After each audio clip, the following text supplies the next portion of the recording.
In the headlines, another party withdraws petition against President-elect Bola Tinubu.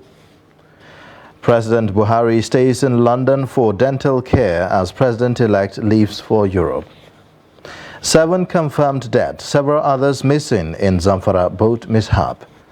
And on the foreign scene, French journalist Armand Solding killed in rocket attack in Ukraine. Hello and welcome to the news update on Trust TV. I am Ayuba Ilya. Thanks for joining.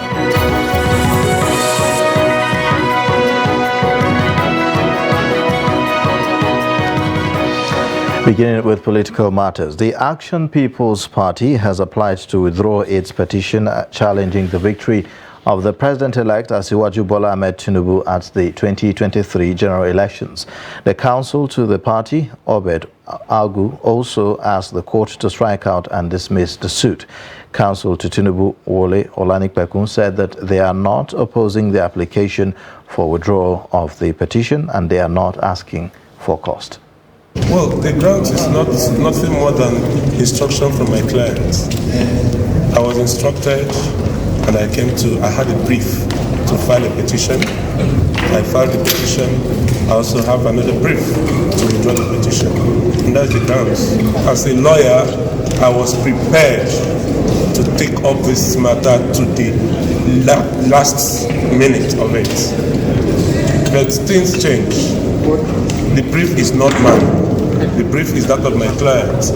Like one of the pressmen asked me 2 days ago, would you want to withdraw the petition? My answer was no. However, if I have the instructions of my client to do otherwise, I wouldn't say no to that. The All Progressives Congress consensus candidates for Speaker of the incoming 10th National Assembly, Tajuddin Abbas, said that they are reaching out to other aggrieved aspirants in order to have a peaceful House of Representatives. He stated this while speaking to journalists after a closed-door meeting with members of the Joint Task 10th Assembly in Abuja Tuesday night. Joint Task 10th Assembly is a multi-party platform of all the political parties that won seats in the incoming 10th House of Representatives.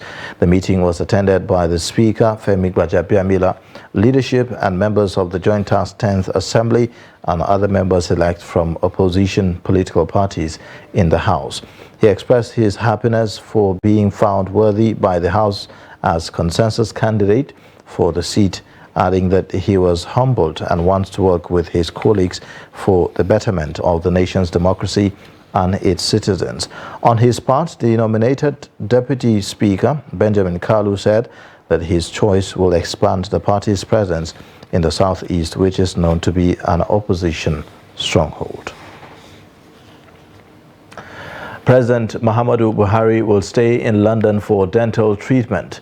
The president is in the United Kingdom since the last week for the coronation of King Charles III, but decided to extend his stay by a week at the instance of his dentist, who has already started attending to him. He was scheduled to return to Nigeria this week, but will now stay on. Special advisor to the president on media and publicity, Femi Adesina, in a statement said that the specialist requires to see the president in another 5 days for a procedure already commenced. The president's extended stay has sparked criticism from some at home, and where many believe that he should prioritize domestic issues, including its security challenges. Since coming to office in 2015, President Buhari has traveled to the UK on several occasions for undisclosed medical reasons. He is scheduled to hand over to President-elect Bola Tinubu on May 29. President-elect Bola Tinubu on Wednesday afternoon left Nigeria for Europe on a working visit. A statement from his media aide, Tunde Rahman, said that Tinubu will use the opportunity of the trip to fine-tune the transition plans and programs and his policy options with some of his key aides without unnecessary pressures and distractions. The statement said that during the visit, the president-elect will engage with investors and other key allies with the goal of marketing investment opportunities in the country and his administration's readiness to enable a business-friendly climate through policies and regulations. It adds that Tinubu hopes to convince Europe Business Community of Nigeria's readiness to do business under his leadership through mutually beneficial partnerships premised on jobs creation and skills acquisition. Before he left the country, the president-elect met with the House of Representatives candidates for Speaker and Deputy Speaker endorsed by his party, the All Progressives Congress, Tajuddin Abbas and Benjamin Kalu, who were presented to him by Joint Task Team of the House. Police in Zamfara State have killed 3 terrorists in Safe and Bakura local government areas of the state. The Commissioner of Police, Mohammed Bunu, told newsmen that his men recovered weapons after gun duel with the bandits. The report said that the operatives of the anti-violence squad had neutralized 2 terrorists and in the process recovered 1 AK-49 and pump-action gun, while some bandits escaped with possible gunshot wounds at Gidengiye in Tsape local government area of the state. He added that on the 4th May, police tactical operatives killed 1 terrorist and recovered high-caliber rifle with magazines when they engaged with terrorists attempting to attack one Abdallah Nahibi of Yerdadi village in Bakura local government area of the state. The arms are here for your inspection. Recovery of 1 AK-1032 rifle with 1 empty magazine.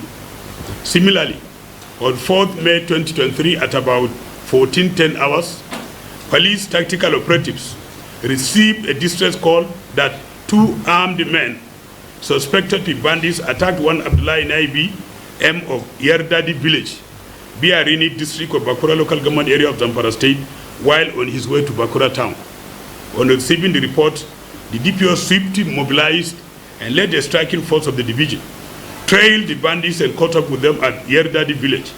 Upon sighting the police, the bandits engaged them in gun duel, where the gallant policemen retaliated with superior firepower.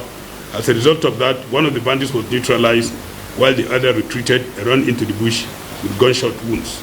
The newly posted police commissioner expressed readiness of the command to collaborate with traditional rulers, religious and other leaders and security agencies to tackle the security challenges facing the state. Operatives of the Delta State Police Command have arrested 2 suspects allegedly supplying arms to kidnappers, armed robbers and cultists in the state.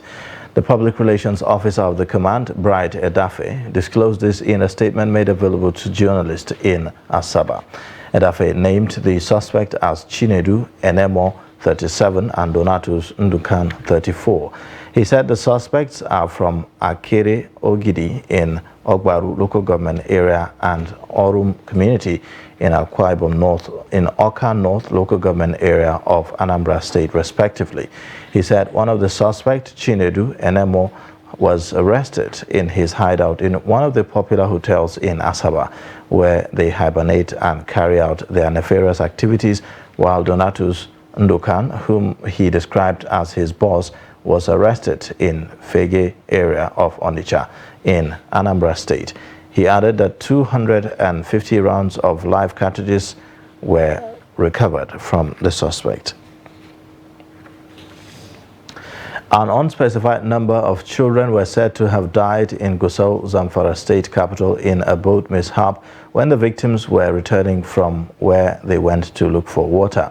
According to relatives of the victims, the recent water scarcity that has made vendors increase the price per jerrycan has forced residents to go the extra mile in search for water. Last Sunday was a black day for residents of Tulukawa community in Gusau local government area of the state, as they lost an unspecified number of their children to death in the boat mishap when they were returning home from where they have gone to look for water for domestic use.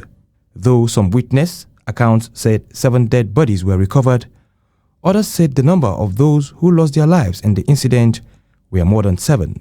Muhammad Yusuf lost 2 of his children, a daughter identified as Zainab, a 17-year-old whose dowry has been paid, and a wedding fixed after next Salah celebration, and a 12-year-old son, Aliyu. He said he was devastated over the harrowing incident that happened to his children as a result of lack of water for domestic use. He wants the state government to address the problem of perennial shortage of water in Gusau metropolis to avert this kind of situation, saying that it was because their children went far away to place to look for water that the tragedy befell them.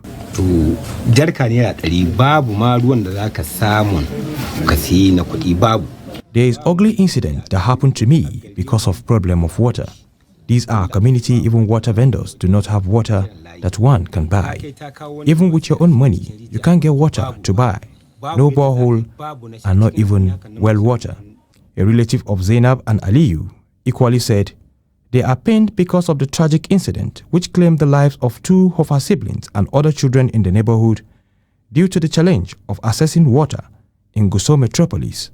She lamented that they do not have well or borehole and called on the government to show empathy to them by providing borehole to the affected community so that they can access water with ease. 2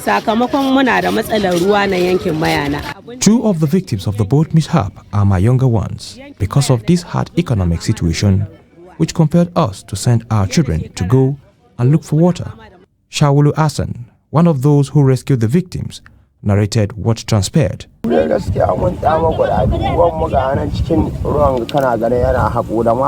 the boat. It was heavily loaded with load and people with water on their heads that resulted to it capsizing. When we noticed the boat capsize, we ran to help rescue the victims. We recovered 7 bodies and 6 persons alive. For some weeks now, some residents in Gusau metropolis have been suffering from shortage of water supply, and vendors of the commodity have increased the price from 50 naira to 70 or 100 naira, which made it difficult for people to afford due to the economic situation of the country. In a similar vein, 17 persons have been confirmed dead following a boat mishap that occurred at Ndeji village of Shagari local government area of Sokoto State.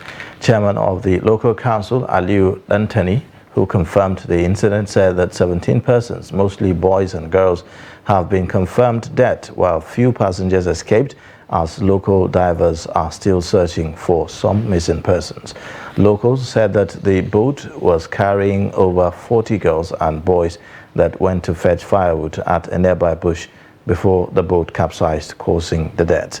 The council chairman said that the remains of the victims were evacuated by local divers and buried according to Islamic rites.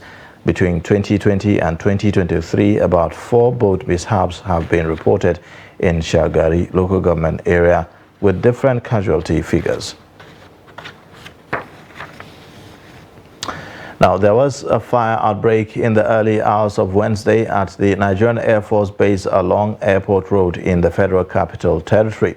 The cause of the incident, which caused panic among residents and workers of the area, was yet to be ascertained as at the time of filing this report. An official of the force who confirmed the development told Daily Trust correspondent that the fire has been put out by the combined efforts of the force and the Federal Fire Service. The military base, located beside the Nigerian Correctional Service National Headquarters, is along the main road to the Nnamdi Azikiwe International Airport. You're watching the news update on Trust TV. Coming up shortly, we take a look at New Lease of Life by Almajiri Pupils to Survive. Details and more after the break.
TV, documenting the Nigerian story.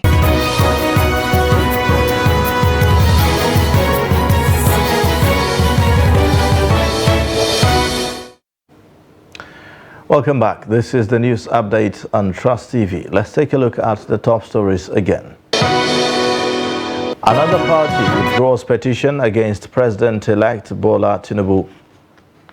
President Muhammadu Buhari stays in London for dental care as President-elect leaves for Europe. Stakeholders in the health sector in Zamfara State are seeking the support of the people of the state to enable them immunize 1 million children against polio. They said this has become imperative because Zamfara State is one of the states which recorded low coverage in the immunization of children against polio. To this end, the state's Primary Health Care Board, United Nations Children Emergency Fund, UNICEF, and other partners planned one-week campaign against polio targeting 1 million children. The report. This meeting between Zamfara State Primary Health Care Board, United Nations Children Emergency Fund, UNICEF, the media, and other partners is to provide an opportunity to brainstorm on how best to improve the coverage of immunization of children against polio in the state. They advise parents to stop fake finger markings and allow their children to receive immunization against polio. The Executive Secretary, Zamfara State Primary Health Care Board, Ismail Tukur, who was represented by the state health educator, Kabir Anja Kuria, hinted that the board and some health partners launched a campaign against polio which targeted 1 million children from 0 to 59 months. This is team media engagement meetings, which we normally do at any time when we are having campaign or any intervention related to primary health care activities. We normally have to rock mind, come up with a strategy to deploy in terms of creating awareness as well as demand creation of our services. So what campaign or intervention? So this time around is we call it FIPV plus NOPV campaign. It's a strategy of polio eradications where we targeted 0 to 59 months of age children. We give them oral polio at the center. We give them injectable polio, and we give them polio injection just to build the herd immunity within the society. He said Zamfara State is carrying the fractional inactivated polio vaccine SIPV campaign because of the low coverage of immunization against polio in the state, which is also one of the high-risk states in Nigeria due to insecurity. The Executive Secretary of the Board Primary Health Care Board disclosed that they are going to apply 2 strategies in the campaign, which is expected to commence on the 11th to 16th May 2023.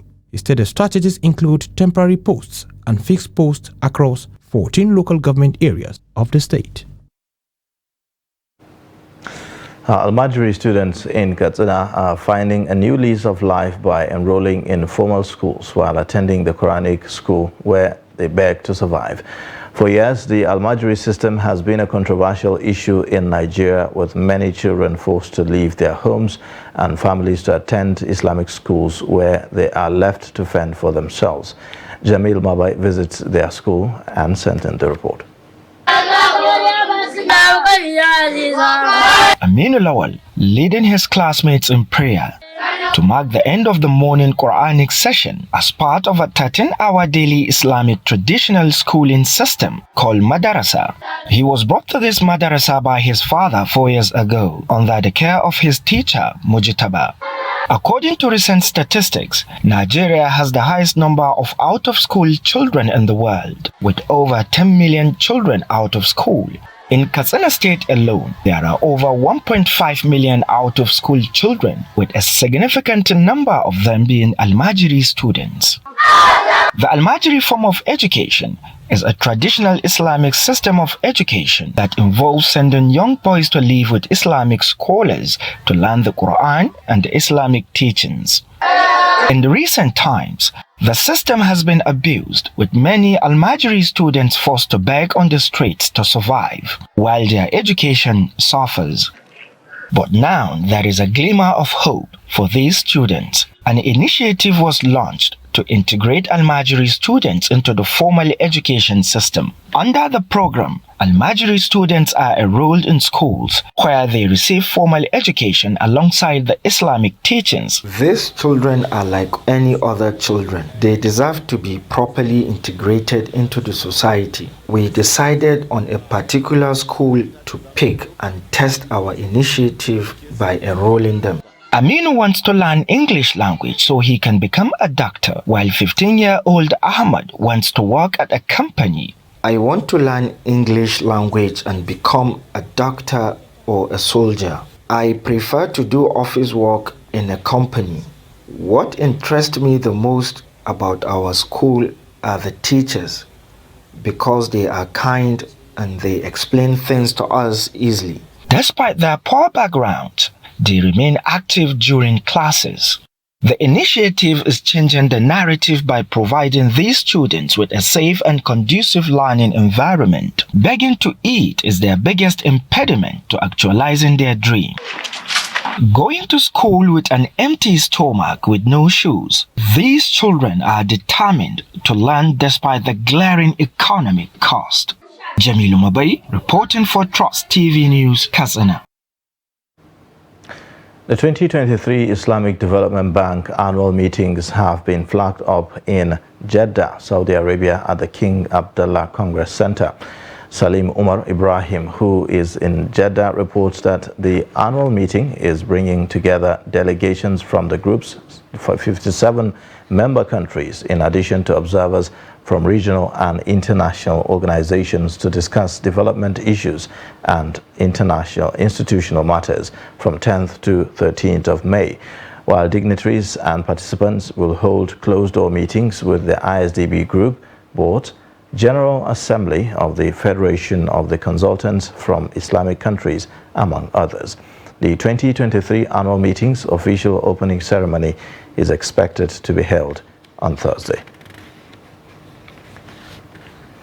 French journalist Armand Soldin, who worked for the AFP news agency, has been killed in a rocket attack in Chasiv, near the eastern Ukrainian city of Bakhmut, the 16th journalist to be killed since Russia launched its full-scale invasion of Ukraine in February 2022. Soldin was with a team of AFP journalists traveling with Ukrainian soldiers when the group came under fire from Grad rockets at about 4:30 p.m. on Tuesday. The team took cover, but 32-year-old Soldin was killed when a rocket struck near where he was lying. Chasiv lies close to Bakhmut, which Russian forces have been trying to capture for 9 months, seeing it as a stepping stone to other parts of eastern Ukraine. Now, world record holder Tobi Amusan of Nigeria will headline the 100-meter hurdles event at the Racers Grand Prix, which makes its return to Jamaica's National Stadium on June 3rd in what is expected to be an afternoon of world-class track and field events. Amusan has raced at only 2 meets so far this outdoor season, but is ranked number 7 in the world with a season's best 12.59 seconds set at the Tom Jones Invitational in Florida in mid-April. 7 athletes are so far confirmed for the event, including Jamaica's Megan Tapper, the Olympic Games bronze medalist, world under-20 champion Kerika Hill, and Crystal Morrison, while American Tia Jones, who ran 12.44 seconds at the recent Drake Relays, is the second-ranked sprint hurdler now. The Shadow sees 2 heats for the 100 meters hurdles, with the final set for 8:20 p.m. It is expected that more athletes will be added. And that's it for the news update on Trust TV. You can watch more via all our social media platforms and also on our YouTube live stream. I am Ayuba Ila. Thanks for watching. Bye for now.